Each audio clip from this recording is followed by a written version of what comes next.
Good morning, everyone, and welcome to our online lesson. Today's topic is the sale of the century. It's a reading unit, so let's look at task 1. Read the text, answer the questions. We have 6 questions. Who was probably the best salesman ever? Where was he from? When did he start selling things? Who did he sell things to? Where was he between 1925 and 1930? And when and where did he die? Okay, so this here is the text. This here is the text. So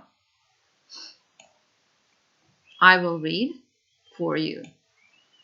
Arthur Ferguson was probably the greatest salesman of all time. He was also a criminal because he sold things that didn't belong to him. Not just small things, but some of the most famous buildings and monuments in the world.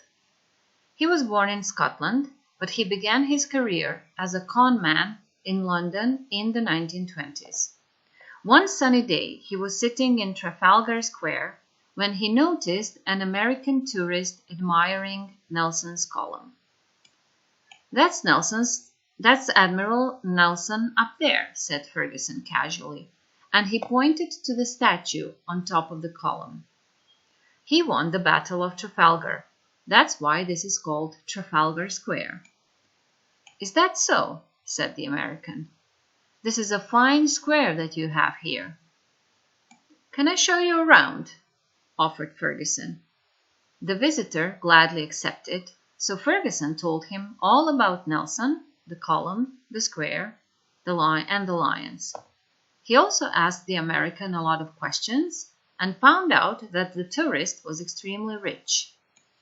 It's all very impressive, said the American. Thank you, replied Ferguson. It's such a pity that we have to sell it all, he added. Sell it? The American was amazed. Yes, unfortunately, Britain is no longer a rich country, said Ferguson sadly. So the government is going to sell our most famous buildings and monuments to pay some of the debts. I haven't heard anything about that, said the visitor. No, well, the government has to keep it secret for now, whispered Ferguson. If news of this gets out, people will be very angry. There will be a lot of trouble.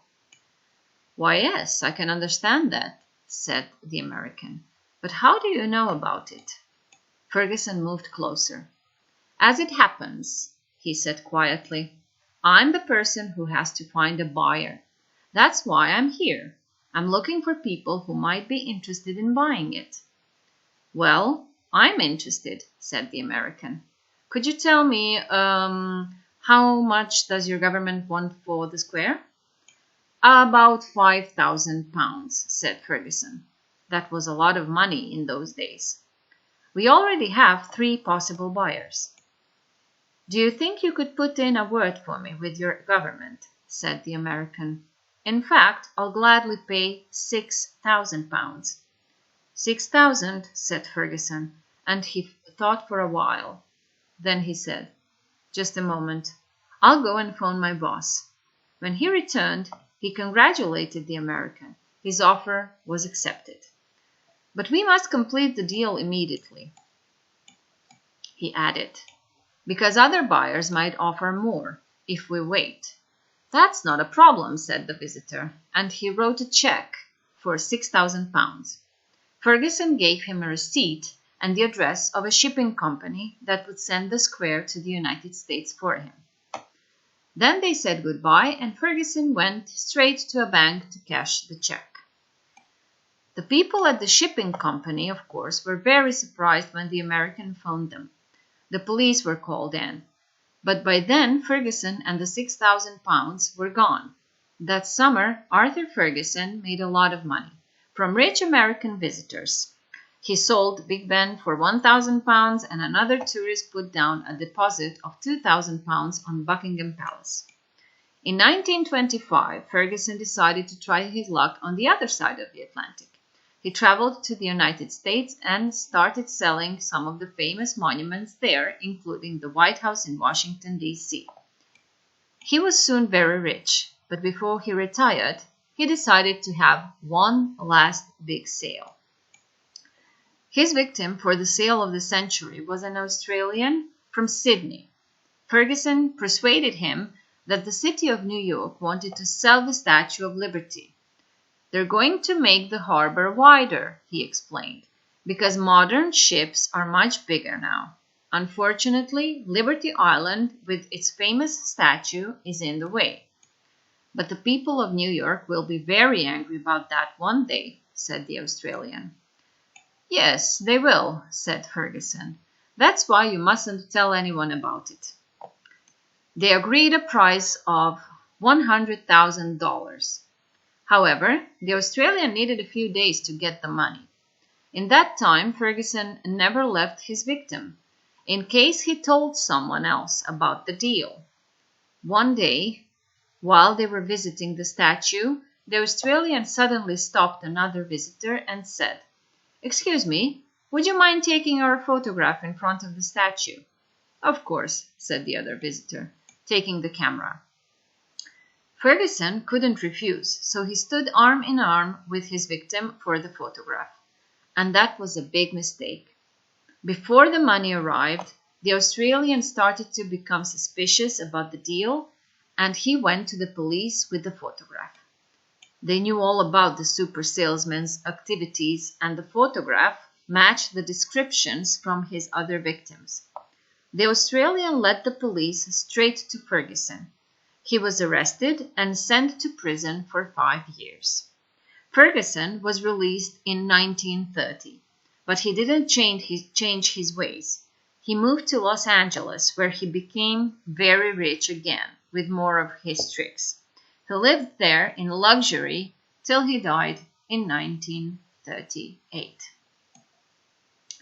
All right, so I'm sure there are some unfamiliar words which you have to take out and write them into your notebooks and translate them, of course. Then you have to answer the questions. So we have to change the game a little bit from now on. So what you have to do is to answer the questions using your voice.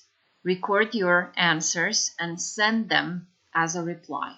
Okay? I'm sure all of you can do that. If someone has a technical problem, let me know. I'll try to help. I'm learning all sorts of technological tricks. So you can ask me, okay? I need to hear you, children. You need to speak. We all need to speak to each other, okay? So you answer these questions on a recording, voice recorders using your smartphones, your laptops, and so on. Za one koji nisu razumjeli, ovaj zadatak napravit ćemo malo drugačije. Znači, moramo nešto promijeniti. Ono što vas molim je da na ova pitanja odgovorite usmeno. Koristite snimač glasa na pametnim telefonima, možete koristiti i računalo. Ako ne znate ili nemate tehničke mogućnosti, molim vas javite mi, ja ću vam pomoći maksimalno koliko mogu. I ja sama učim koje kakve trikove i korištenje alata koje do sad nisam koristila. Nije teško, za nekoliko minuta može se naučiti. Dakle, usmeno odgovoriti na ova pitanja. Alright, so look at the photos, answer the questions. Write the questions and the answers into your notebook. Take a photograph and post them as a reply. Same is with this task above. Isto je i s ovim zadatkom, da ne bismo griješili, da se ne zabunimo. Okay, so a lot of unfamiliar words, words that are used in English for explaining something else. So let's match the words 1 to 8 to the meanings A to H. You do that and you also post that as a reply, okay? And after that, we'll do another. We'll go to another level. Okay, we'll go to another level, and we'll start reading out loud.